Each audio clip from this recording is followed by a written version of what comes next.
Is Araxi Pukanikin, and we're balling today, tomorrow, and most definitely yesterday. At what cost?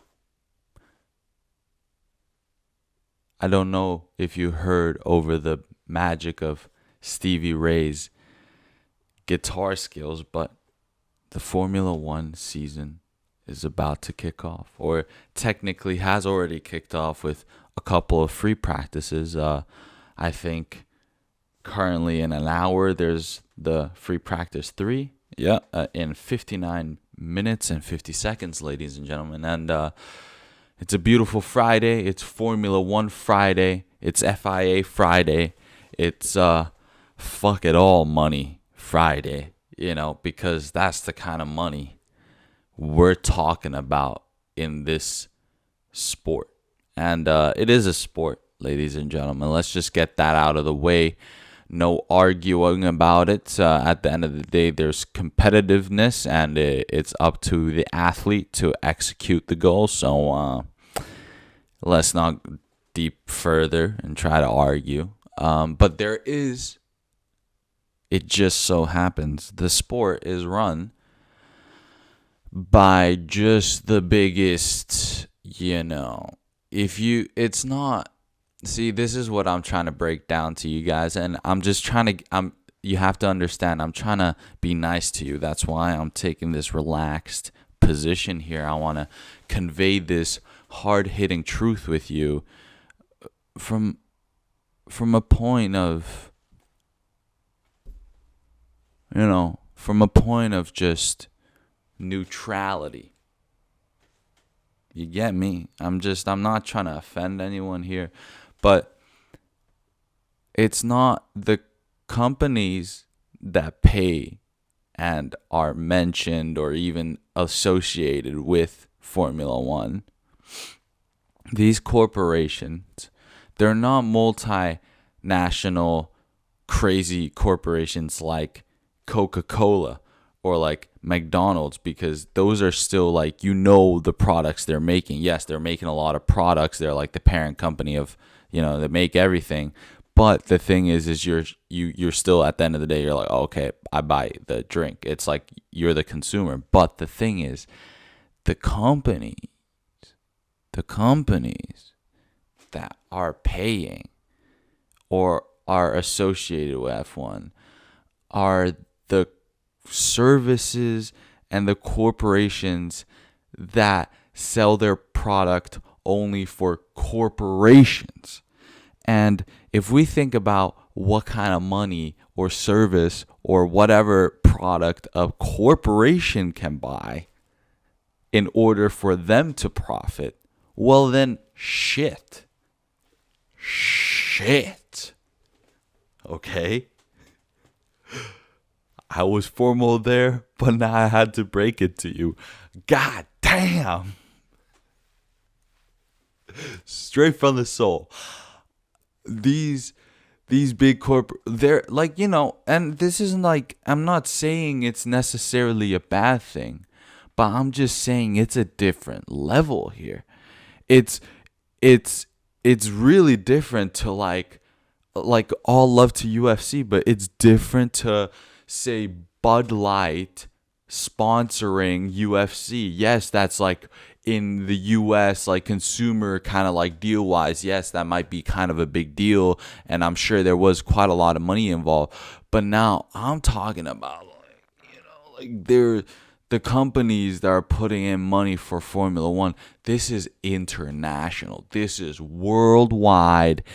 You think it's all? You think, guys, if you think this is a fucking game, this ain't no fucking game. This is real life. You think about just the business, because of people traveling and like interconnecting all these cities. It's insane, dude. It's insane. The relevancy of a fucking city is almost judged by if Formula One goes there. Seriously. Would I even know Azerbaijan existed? To be honest with you, probably not. That's a fucking weird ass name, dude. And I don't know what's really going down. Like I just don't know about that area in general. But now they fucking, they built that track there with the fucking crazy long DRS, but there's still that section where they're literally like swerving through a castle. Dude, I'm about that shit. And you focus on the architecture. I'm about that shit. Shit, I want to go to visit Azerbaijan, dude.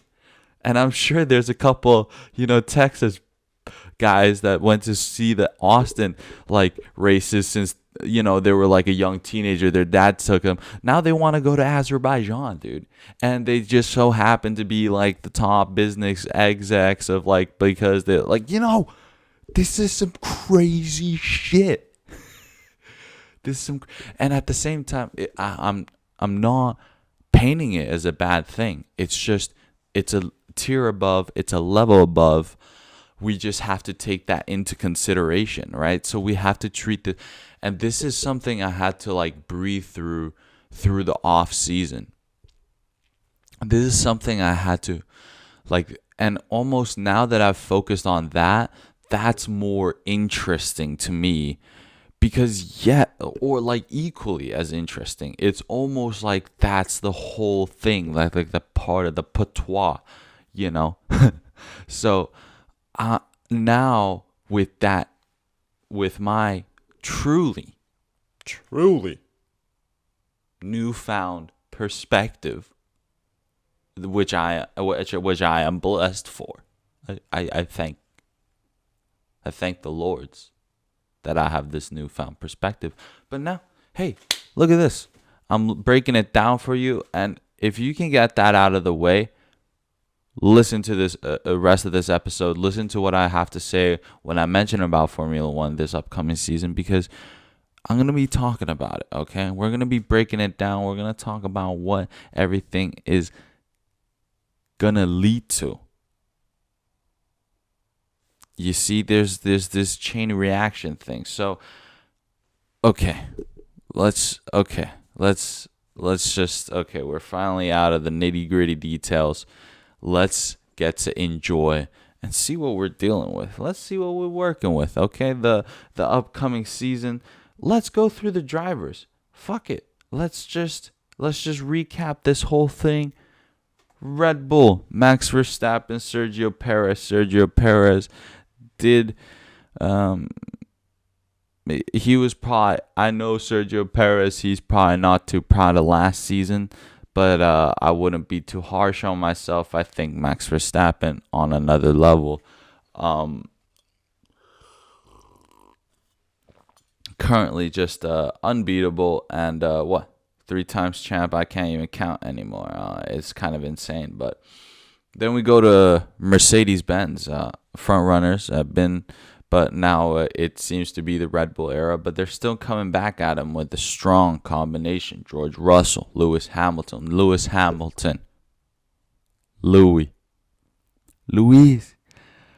It's so weird how French girls actually pronounce it Luis. Like they actually don't miss out on the S, even though it might, right? Because it's like Louis Vuitton. So you leave out the S. So it's weird. Maybe I'm digging too deep. I don't know. I think it's just weird that the highest paid black dude is vegan. Dude, he still looks like he's motherfucking 22 years old, dude. It's insane. He's the ultimate definition of black don't crack, dude. He's about to be 40. Oh my God, oh my God, give me this. Lewis Hamilton, come on. Throw this up for me.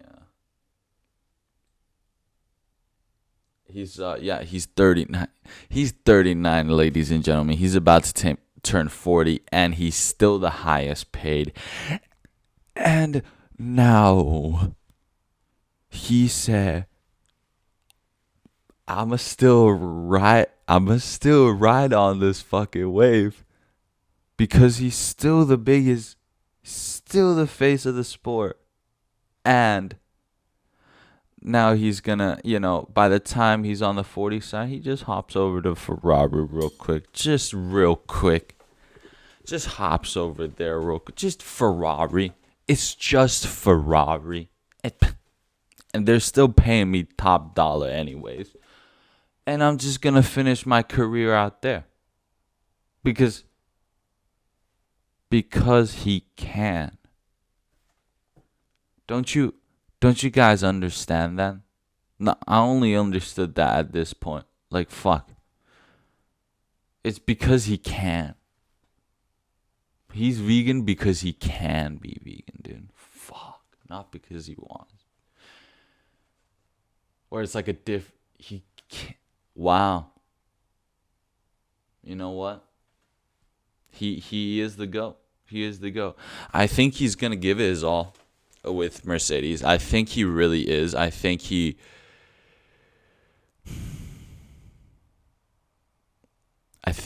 because like he still wants, yeah, like I don't think there's bad blood with Merc. I really don't.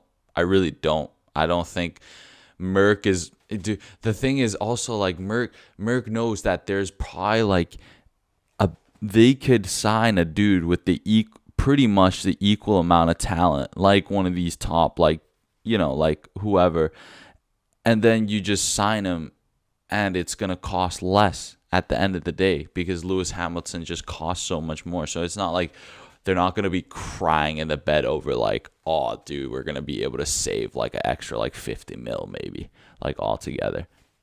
I wouldn't be crying about that. So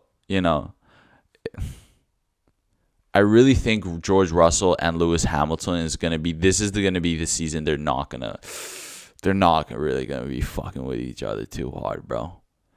Because Lewis is already saying he's out, but then he's like still driving the same car, like still driving in the team one more year, and then George Russell's like, all right, well, if you're getting the fuck out, well, this is my fucking team now. Let me run the shit, right? And then obviously you're not, like Lewis is not gonna give up a single inch, and neither is George Russell. I really do think it's gonna get a little bit squirrely if the car is like really like, if they're especially fighting for like actually like meaningful positions, then like it might get squirrely because they're really equal, guys. Like people don't understand how, like you've seen the past 2 seasons. It really has, like, there's ups and downs for both gentlemen. And sorry about that. That's just how Mercedes is currently, and they've always been strong, okay? Think about it. They started with Michael Schumacher, right? So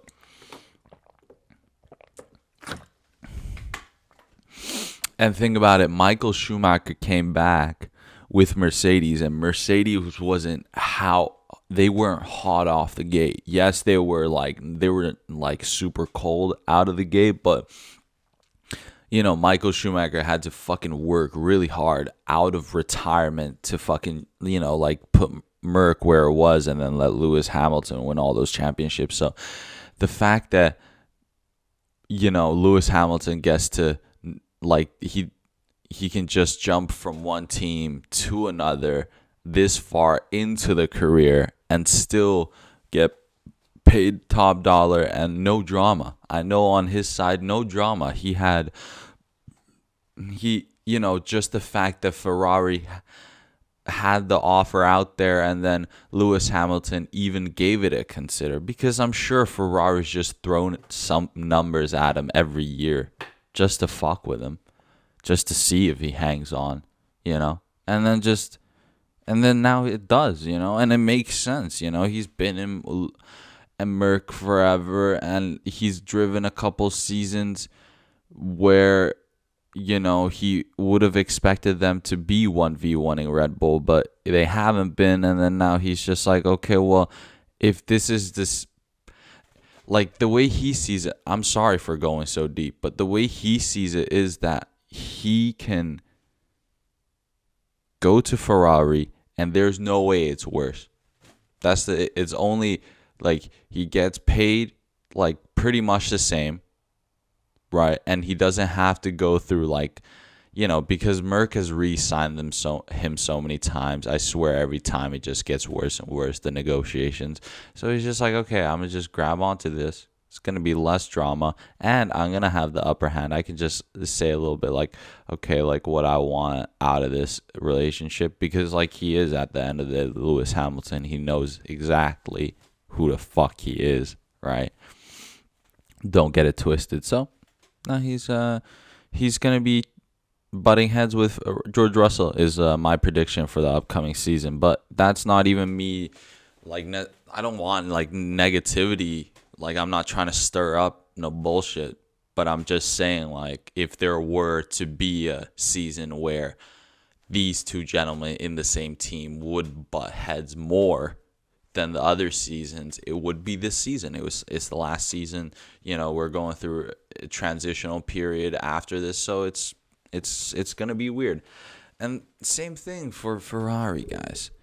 Same thing for Ferrari, but now we're gonna go into a little bit more bias, because we have Charles Leclerc, who has been the face of Ferrari, right? Since, what is it, 2018, 2019, 2019. I forget the season. I'm not gonna double check it.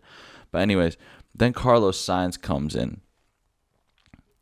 Right, and he got signed from McLaren, and he's signs. I'm not even gonna go through it, because I already have like 4 episodes where I'm praising the guy, but he's the guy. I think he is truly the like raw speed, the fastest guy out there. It's just he sometimes overchows, and then but he knows that he has raw speed and he overchows. So what he does is sometimes he plays it too safe, and then it bites him back in the ass. That's how it is, right? But if you look at it, and last season is all I have to say. I've repeated this a lot of times, but this I'll repeat again. Last season, a Red Bull car won every single race of the season except one, and it was a Ferrari car, and the Ferrari car that drove it was fucking Carlos Sainz, guys. What else do I have to say after that season? There's nothing else to be said. He already proved it the season before in Silverstone. I have to say nothing again. And yes, Charles Leclerc, he does cool things, and he is still the quali king and all that, but now Sainz is pissed, bro. Sainz is fought. The thing is, people don't understand in this whole situation with Lewis Hamilton going to Ferrari, Carlos Sainz is the only one who's fucking fighting for his life. He's the only one who's actually going to take a hit from this. Can you imagine? Like, can you really imagine? Out of all 4 drivers that are involved, this guy has to take the fucking hit. So Charles Leclerc has to be Charles Leclerc. He still has to be the face of Ferrari. He still has to do what he does, right? Be the winning guy in Ferrari. But dude, Sainz, you have officially lit a fire up Carlos Sainz ass, dude. You've fucked with my boy now. Do you know how fucking you fucked with my guy now? That's my fucking guy, right? The amount of money this guy has made me, I swear to God. I swear to God. So this guy, he has to fucking literally outperform himself every single race weekend, because that's the only way he's going to get picked by the top teams next season, because he's getting pushed out by Lewis Hamilton. Tell me how this makes sense. See, this is where it gets squirrely. Yes, he probably has a solid opportunity if Red Bull are, not keen on re-signing Sergio Perez.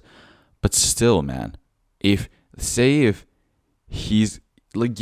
if the Ferrari's worse than the McLaren or the fucking Mercedes this season, He's going to be fucking fighting for his life, dude. If you're telling me Carlos Sainz has to be fighting for fucking like P5 to P8 this season, I want to fucking cry.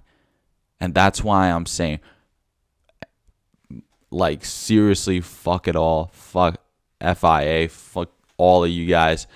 My boy Carlos Sainz is about to show you guys what raw speed is, because he's one of the only like purebred fucking drivers too. Like, it's in his blood. Like, his dad want to go, like, rally championships. It's literally he's literally born to do this. So he's gonna show you this season that you don't fuck with the Spaniard. No, you do not. In the UFC side, it's Spaniard takeover season right now. Ilia Topuria is officially a freaking Spanish citizen. It's going down, dude. So I'm telling you now, you better watch out for my boy Carlos Sainz, okay? Okay, we're going into McLaren. Wow, McLaren. Oh my goodness, McLaren. I love these guys so much. How can you not? They just bring a fucking smile to my face. It's the orange. I don't know, something about the orange. It's a perfect orange. It's a perfect orange. Are you fucking kidding me? Okay, so first off, we got Lando Norris. All right, who are we kidding here? Lando Norris. He's the guy. He's the guy. I love him. He really because he knows exactly what he's doing. Like, he knows exactly what he's doing. Like, this guy, like, in the race weekend and off the race, like, outside of like racing, he knows what he's doing. Like, he literally knows exactly what he's doing. When he goes to the weekend, he knows exactly what he has to do to gain that extra time, to make up the few positions, even if the car is missing a little bit of that, like, whatever it's missing.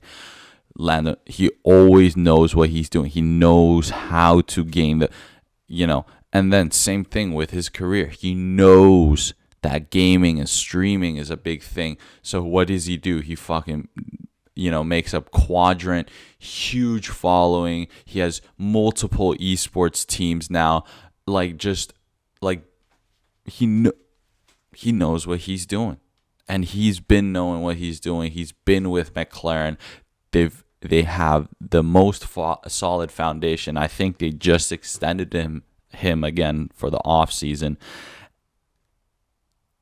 and I got nothing else to say. Yes, people like to poke fun at him a little bit for still not having a single race win, but that's the thing. That's the mother. He's gonna get one anyways, eventually, and then when it starts, it ain't gonna fucking stop either. So, hey, I ain't worried about nothing, Lando. You my guy. You just do what you have to do, and then I'm gonna move over to my boy Oscar, because this guy, it's gonna be all eyes on him this season. Seriously, I do think so. Lando, I know you're gonna do your thing. I know you're gonna fucking kill it. And hey, I really do think that you have a fucking solid chance to win a fucking race this season. But let's move over to my boy Oscar Piastri, because this is his sophomore season. After having a spectacular rookie season, he went crazy for his rookie season, okay? And with that being said, he's coming back even stronger, because now he knows what's his like starting off point. Now it's only up from here, because that's what rookie season is. And I know he's smart enough to think about it. It's just like, okay, yes, there were moments where it was shit or bad or whatever, but he's not even thinking like, oh, that sucked. He was just thinking like, okay, all right, that's how it is. That's the kind of scenarios I could be in. How do I It's insane. Oscar Piastri, 81 number. I fucking love that. That's so unique in my opinion. Fucking from down under. Just a fucking savage. Yeah, you can't fuck with this guy. None at all. And he's really just he's gonna he's gonna accelerate up your fucking asshole. Because that's what he does, man. He's fast, he's smart, and he plays it. He's methodic. I really do think so. Oscar Piastri with McLaren. Good luck to the McLaren boys this season. I hope they're up top fighting, and I do believe that they're expected to at least. So good luck to the gentlemen there. Aston Martin. Now this is where it gets weird. Now this is where it gets a little weird. We have Lance Stroll. Lance Stroll didn't have a good season last year. He was going through some shit. It happens, He had moments of, shine. I'm not gonna take that away from him, but I know as well for him, he would have wanted more. And from Fernando Alonso, I really do think that last season he would have wanted a little bit more. He started off so hot. It's something about the race pace and the strategy or something. It always seems like he's losing down on a couple positions on Sunday. And he's the old man's trying his best, man. And he's not old. But yeah, with like relativity, he is old. And I'm not saying that's like a bad thing at all. It's like being old, what does it mean? It's like you have more experience because you've lived through more life and time. It's just like, and hey, brother, dude, the older you are, the bigger bucks you're fucking getting paid right now statistically in the fucking, in Formula One. So, brother, you best be fucking old, in Formula One. But it's been weird for Aston Martin. They have like something like I wish I knew about the details about the car. I wonder what it is about their car that like what they don't have front grip or back grip, or like what is it like they don't have straight line speed. What is it? I don't really know. I kind of forgot over the off season about the details, but let's see. I expect maybe a few lucky podiums, but it's gonna be hard to be as on point as McLaren, for Ferrari or Mercedes, or even Red Bull. So let's see how the Aston Martin boys do. Maybe if they take a couple risky strategies, they might be able to do some crazy shit, and hope the gentlemen do well. We go over to Alpine, and we got Esteban Ocon, we got Pierre Gasly. It's the French boys. Listen, I'm gonna keep it short and simple, and it's nothing against the French, but it's just I don't know the ins and outs of it, and they're all talking French and everything's French. And since you want to keep it French, fuck it. All right, we'll keep it French. Hope you guys do well in the midfield. Okay, whatever. We move on. Next, we go to the Williams. Right, we have Alexander Albon. We have Logan Sargent. Logan Sargent in his sophomore year now. Rookie season didn't go too well, but like I said with even Oscar Piastri, it's a learning curve. You got to treat it as, okay, this is where we're starting off. How do we build the foundation from on top of it? Alexander Albon has a very solid foundation, has been building it for multiple seasons. I expect him to be surprising a couple people. If the Williams car is on par, I could expect P7 to P10 range every single weekend. I wouldn't even be surprised. And good luck to both gentlemen. I hope Logan Sargent scores points a few times during this season for sure. Puts on a show for the American crowd. If anything, given that there is quite a lot of races in the U.S. But yeah. And then next up, we go to Red Bull. They're called Red Bull now instead of the formerly known Alpha Tauri. They're called Red Bull Visa Cash App. In fact, just wanted to throw out there, just in case we don't skim through the details. Daniel Ricciardo, the foundation, built it. Legend, love his smile, funny dude. Sat in the sidelines, came back. Just given the fact that it is a Red Bull car, I expect them to do pretty well. Last year, it was a struggle, though, for AlphaTauri. I'm sure they've made pretty big improvements now with a little Visa Cash App money flow. And like, I ain't gonna even lie to you, because I could totally see sponsors wanting to make this sister Red Bull team into pretty much like two Red Bull teams that are like battling each other out. I don't know. Like, Red Bull is winning. Let's just say that at the very least. So you got Australia, you got Daniel Ricciardo, the vet, and Yuki Tsunoda now. Been in this season for been in Formula One for quite a while now. It's what, his fifth, sixth season, something like that. And driving still in Formula One. Let's see if Yuki Tsunoda can battle it out against Daniel Ricciardo. I do feel like they're going to be pretty much on the same level throughout the season. And again, if the Visa Cash App money really be hitting the Red Bull sister team, then I don't see why they couldn't be like now all of a sudden in the top midfield team. So let's go on to my boys though. New sponsorship, new changes as well. We're going to Kick Sauber, formerly known as Alpha Tauri, no, not Alfa Romeo Stake.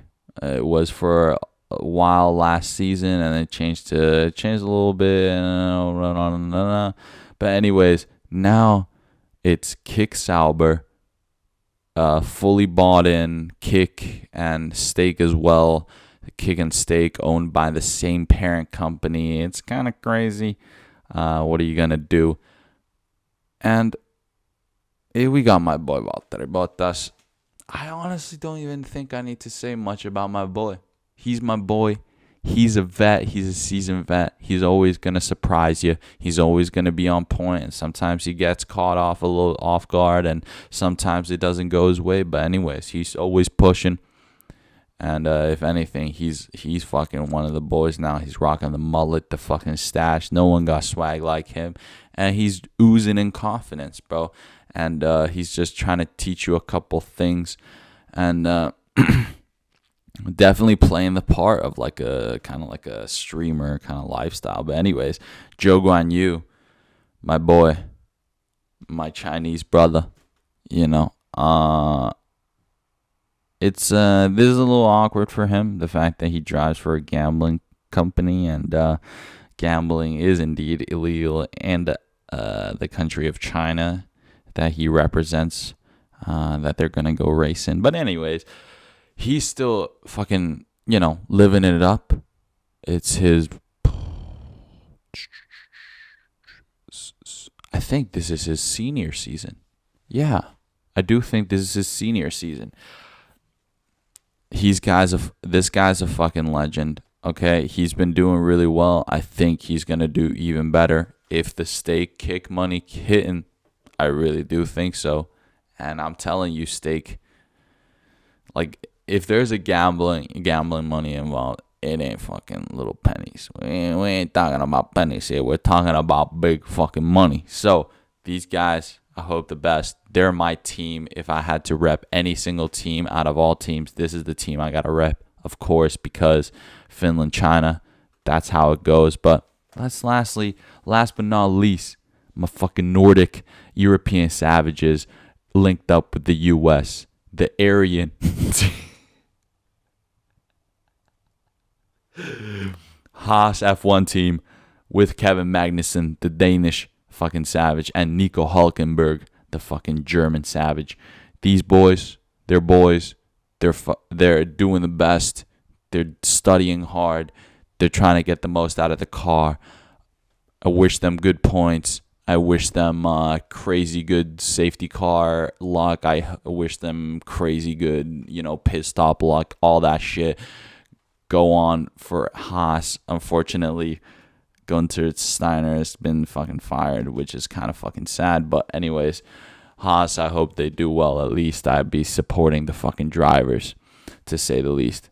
Hey, and before I'm going to kick it off and then let you enjoy the rest of the season, let's talk about what the season actually, what we're going to go through. So, Bahrain. is where we start off. We've been starting there for lots and lots of seasons.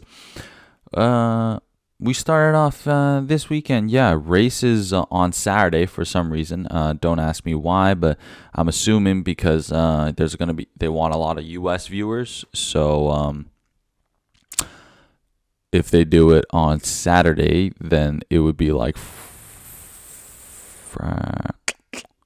early Saturday. People can wake up to watch Formula One from the U.S. So that's because but why don't they just do that time on Sunday? I really don't know.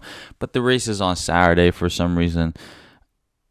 I'm not gonna go further into that. I guess sure. But anyways, quali is tonight. I'm gonna be watching it, and you're gonna figure out who's got the raw pace at least to be, starting at this. I know it's all about race pace nowadays, but still, it's really interesting.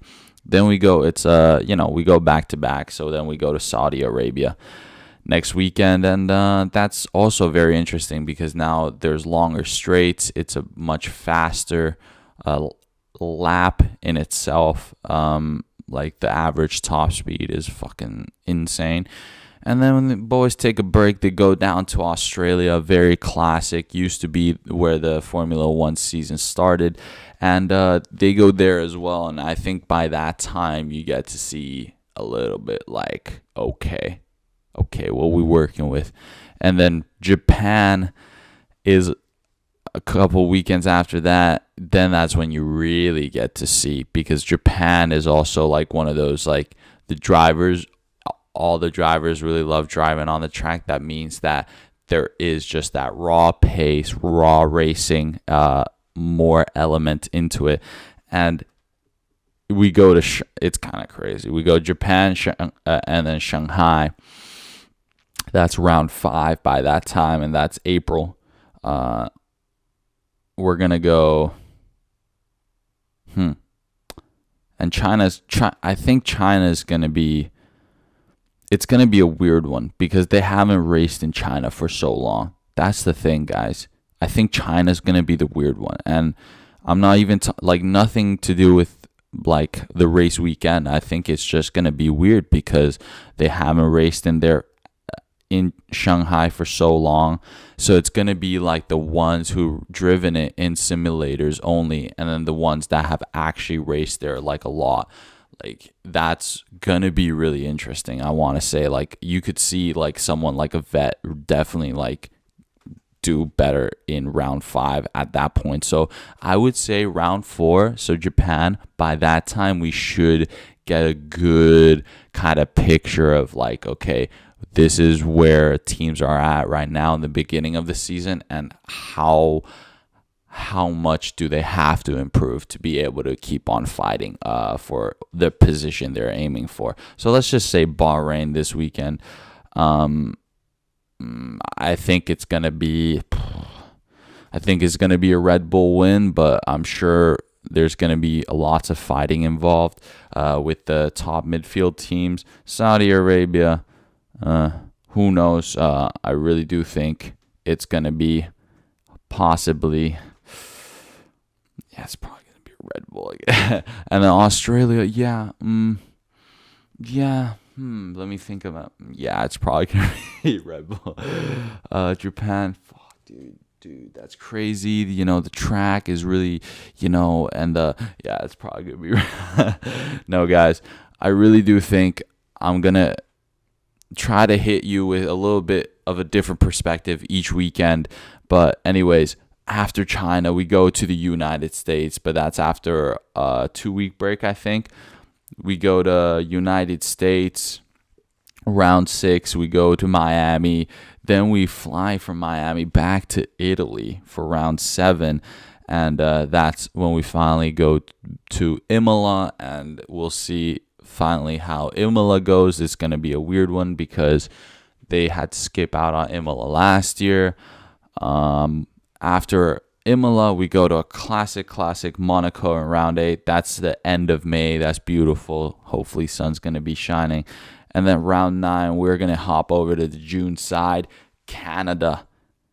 At that point, round 9, this is when we're going to see if the teams have potential to make improvements. How fast can they make improvements, adapt, gain couple positions, take advantages into their own hands. Round 10, you go to Spain. And then round 11, you go to Austria. Actually, I think that's one back. Yeah, that's back to back to back. Spain, Austria, Great Britain. So Spain, round 10, round 11, round 12. So by the time we're done with Silverstone and we're on the July side, it's, let's just say, halfway through the year, close to halfway through the season. That's when you go on there's 2-week holiday, and after Great Britain, and that's when the championship opens up a little bit. Now you're seeing, okay, like, do people actually have possibilities? How much are they gonna have to chase? What has to happen in order for, like, the guy who's like in the 3rd or 4th in the drivers championship to climb all the way to the number 1 spot still? You go to Hungary, you go to Belgium, Netherlands, Italy. That's when the European tour starts, from round 13 all the way to round 16. Hungary, Belgium, Netherlands, Italy, right? You end it with Monza, and then you go quickly over to round 17 to Azerbaijan. So Azerbaijan actually only coming in round 17. It used to be early in the season. Now they moved it to round 17. That's really fucking interesting. So you actually have Monza, and then you have a 2-week break, and then you go to Azerbaijan. So 2 back-to-back, like, really, like, long tracks with long straights, right? Not too many turns. And then you go to Singapore after that, street circuit. After that, you go to Austin. Austin is a really good track, actually. I really like that. They always feel like, I feel like the mixture of races and tracks at the end of the season is way better, because if you think about how you go from Spain, like, I'm scrolling back, but round 10 is Spain, and it's really like technical, and then you go to Austria after that, round 11. Austria is just, it's a little less technical, more about precision. And then Great Britain, again, you go to the freaking just, technique. And then you go to Hungary, again, technique, balance. You go to Belgium, you play around. It's a great mixture of both. Then you go to Netherlands, just tight turns, fucking fast ass track, unique with the fucking turn. And then you go to Italy, Monza, legendary track. After that, you go to Azerbaijan, really unique track with long straights. Then you go to Singapore, really technical street circuit. Then you go to United States. You go Austin, I will say is and will be the best American track that Formula One races in. Okay, that track is actually very technical and a very well designed track. You go to Mexico after that. This is round 20 already, where there's the very, very long straight, but very technical sector 1 and 2. After that, you go to Brazil. This is South America. So you think about the heat as well. It's gonna be quite Hungary, Great Britain, Austria. Like, these are mountain kind of places. Belgium, like, even Netherlands by the ocean, and like Azerbaijan, like, up till Netherlands, these are cold. Like, you can expect it to be cold, but then you go later in the track, you're going into South America, where it's still hot and warm, and you can still get a bit of grip in the tires, right? You have to think about that. They go to Mexico, round 20, then they go to Brazil, round 21, and if there's still a championship fight at this point, I'm fucking creaming my pants, bro. I am fucking literally, like, if it's like McLaren or Ferrari or Merc are surprisingly, like, challenging Red Bull on a consistent basis, and by round 21 or round 20, we're still fighting for the championship. Oh my goodness, I'm going to be so happy. Then you go after Brazil and Mexico, which are two great tracks. Then you go into, Las Vegas. That's a little bit of the show. And then you go to Qatar. It's technical, I guess, but it's just to go to Qatar and Abu Dhabi. And that's the thing. I really do feel like the round 22, round 23, and round 24, which is the last one, it's treated like it's just the victory lap, kind of thing, which is a little bit sad, really. Because what if you are fighting for the fucking championship and then you gotta fucking fight for the championship? Like, the championship deciders are a slippery fucking Las Vegas streets, which they complain about tire grip because it was just very, very fucking cold. And then you go to Qatar, right, where it's just, there's not too many overtaking opportunities at all. And then Abu Dhabi is like, okay, Abu Dhabi, I would still argue, is a great, like, in this day and age, with the money flow and all that, Abu Dhabi is a fine, like, place to end it. But still, it is absolutely insane to me that you wouldn't want to throw, like, yeah, just move the Las Vegas and Qatar somewhere in the middle. Like, yes, I know you do the Europe tour, but, like, try to work something out there. That's my only critique. Ladies and gentlemen, it's about to be a crazy season. Let me throw this out there. I'll predict that Max Verstappen wins the championship, but he doesn't win it as easy as last year, simply just based off of he had almost near perfect season last year, and I don't see a world where he gets even more close to perfect. I think that's going to be harder than the fact that, or the chance that he might just get unlucky and, that good luck is used up and the karma catches up a little bit. Let's just say he wins, but I could see like a fight for P2, P3, and like he only wins it at like round 19 or round 18 instead of, like whatever round he pretty much almost secured it already.